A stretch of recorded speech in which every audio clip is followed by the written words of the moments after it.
صحیح بخاری حدیث نمبر 217۔ انس بن مالک رضی اللہ تعالی عنہ روایت کرتے ہیں کہ رسول کریم صلی اللہ علیہ وسلم جب رفع حاجت کے لیے باہر تشریف لے جاتے تو میں آپ کے پاس پانی لاتا، آپ اس سے استنجا فرماتے۔ صحیح بخاری حدیث نمبر 218۔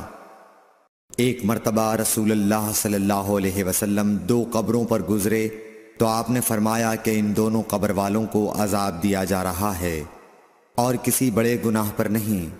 ایک تو ان میں سے پیشاب سے احتیاط نہیں کرتا تھا اور دوسرا چغل خوری کیا کرتا تھا۔